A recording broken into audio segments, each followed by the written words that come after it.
Bonjour tout le monde, bienvenue à une autre vidéo de peinture acrylique. Cette fois, on va faire une petite expérience.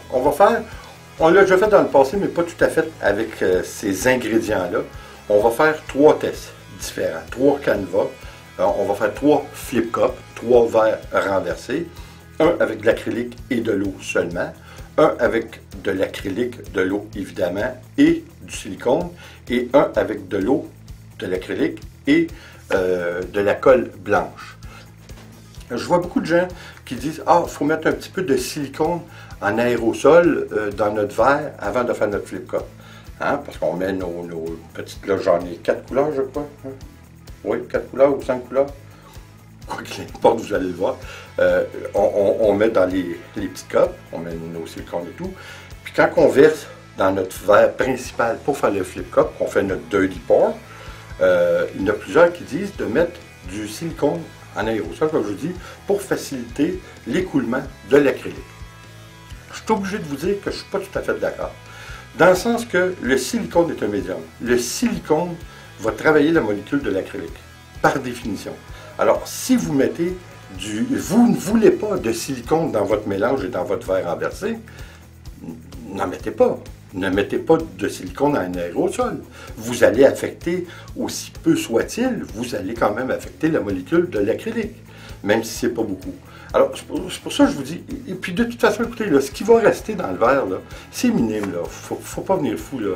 Vous ne perdrez pas 50 sous avec ça seulement, là. Fait que je veux dire, il faut remettre les choses à l'ordre, là. Faut pas paniquer, puis aller d'un côté à l'autre, des extrêmes avec nos quantités. Comme je vous dis encore une fois, il faut s'amuser et puis il faut enlever les paramètres. Il faut enlever ça puis de démystifier toute cette affaire-là puis de rendre ça plus accessible à tout le monde sans nous rendre la chose, on dirait, inatteignable. Parce que si on commence à faire des recherches sur Internet, on dirait que ça ne finit plus.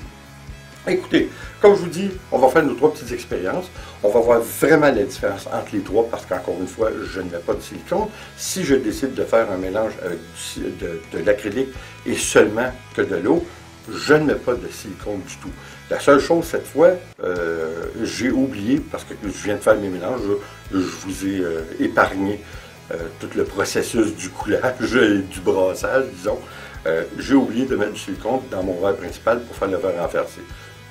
Celui que dans les petites copes, il y avait le silicone, mais c'est pas bien grave. Comme je vous dis, la différence n'est pas grosse, puis de toute façon, hein, pour ce qu'on perd.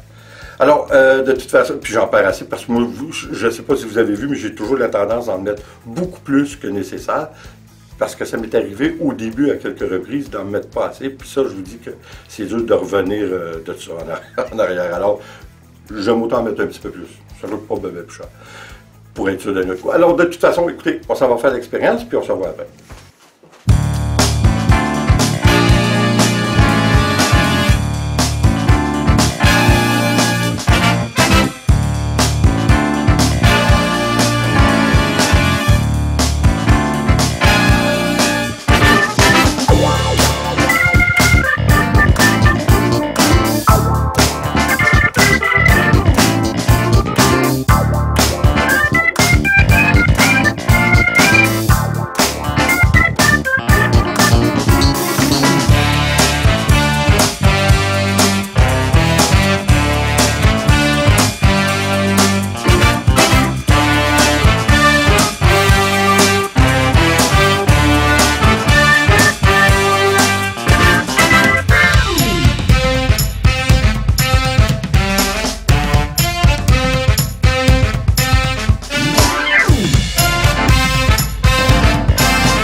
Bon, eh bien, c'est concluant. Je suis obligé de vous dire que, contrairement à ce que j'ai vu beaucoup sur Internet, je ne sais pas pourquoi, peut-être parce que la variante, comme je vous dis, peut-être parce que j'en ai vu quelques-uns qui font des expériences comme ça en essayant 3 produits différents. Mais ce qui rend leur expérience un petit peu moins concluante, selon moi, c'est que dans tout leur verre, ils mettent du silicone dans leur verre pour faire le verre renversé, le flip cup. Je trouve que c'est une erreur, encore une fois, parce que je crois, puis je vous dis, c'est une question de logique, oui, ça l'affecte aussi peu soit-il, l'acrylique, parce qu'il y a du silicone. Bon, puis je veux dire, pour la différence, faut pas se casser la tête. De toute façon, là, je crois que vous le voyez, c'est clair, on voit les 3 toiles sous une lumière différente, les 3. On voit vraiment la différence entre celle du silicone et celle avec rien du tout. Je suis obligé de vous dire que ma préférée, c'est celle qui n'a rien du tout. Là, vous la voyez là, c'est ma préférée. Celle avec de la colle blanche. Je trouve que entre celle-ci et celle avec rien, la différence n'est pas assez... la seule chose, on dirait que c'est plus... il y a un fini plus satiné avec celle avec la colle blanche. Écoutez, encore une fois, c'est une question de goût, mais pour ce qui est des cellules et du travail à l'intérieur, je trouve qu'entre la colle et rien du tout, la différence, il n'y en a pas tellement. Celle du silicone, je veux dire, moi, elle me laisse... Elle est belle, là, elle est vraiment belle, mais moi, comparé aux 2 autres, elle me laisse un peu tiède, disons. Et tandis que mon épouse, elle l'adore. Bon, alors, encore une fois, hein, comme on dit toujours, c'est une question de goût. Vous avez vu, encore une fois, il y en a beaucoup qui font des tests, ils brûlent leur toile. Ce que je n'ai pas fait. Pourquoi je ne l'ai pas fait? Parce que je voulais garder le plus possible le résultat réel. C'est-à-dire que si on brûle, c'est sûr qu'on va créer plus de cellules, surtout avec la colle et le silicone. Mais pourquoi on met du silicone ou de la colle? C'est pour créer des cellules. Surtout, particulièrement, je dirais, le silicone, que lui est vraiment fait pour créer beaucoup de cellules. Ce qu'il fait, là, je veux dire, je n'ai pas besoin de le brûler. Vous le voyez comme moi. Je veux dire, jusqu'à quel point que c'est nécessaire de brûler, là, c'est sûr, encore une fois, on vient à la catch-22. Ça dépend toujours des goûts. Écoute, si vous en voulez plus de cellules, évidemment, brûlez. Mais pour la petite expérience qu'on faisait aujourd'hui, je trouvais qu'on était mieux de laisser les 3 de cette façon, étant donné que l'acrylique avec l'eau seulement n'aurait pas fait de cellules. Il n'y a aucun produit dedans. Là. Fait que quand vous brûlez l'acrylique, tout ce que vous allez faire, c'est de la faire sécher plus rapidement. C'est à peu près tout. Alors écoutez, je trouve que les résultats sont très, très probants. C'est vraiment ce qu'on... Ben, je pense qu'on s'attendait entre parenthèses, là. Un emphase qui est mis sur les cellules quand on met le silicone. Si vous voulez du silicone, tant qu'à moi, puis je pense que je vous l'avais déjà dit, c'est préférable le silicone à la colle blanche. Par contre, la colle blanche semble faire un fini plus satiné. Pour le travail des cellules, puis ça, je suis obligé de vous dire que les 3 sont aussi belles les unes que les autres. Le reste, ça dépend des goûts. Alors écoutez, j'espère encore une fois que vous allez l'essayer. Vous savez, les termes, là, hein, je veux dire, on en perd, hein, on dirait la langue française. On est rendu que, dans la plupart des cas, on entend dire glue. Glue, là, c'est de la colle. Hein, c'est un mot français, de la colle. Pourquoi on utilise toujours les mots? Hein? Ça s'en vient que, surtout les jeunes, hein, la jeune génération, sont en train de perdre leur langue française. Savez-vous, c'est inquiétant pareil. C'est qu'à un moment donné, on peut la perdre, notre langue. Elle peut se perdre dans toute cette grosse planète-là qui est majoritairement anglophone, sans parler du reste. Il me semble, je veux dire, si on travaille avec de la colle, pourquoi qu'on ne dit pas colle, tout simplement? Hein? Disons que c'est le mot de la fin. Hein? Alors, écoutez, là-dessus, je vous remercie d'être là. Je vous remercie de revenir, et s'il vous plaît, revenez toujours nous voir, ça fait toujours plaisir. Et puis, comme d'habitude, ben, s'il vous plaît, abonnez-vous, laissez un commentaire et partagez, ça fait toujours plaisir. Et puis, on se revoit aux prochaines vidéos. À bientôt.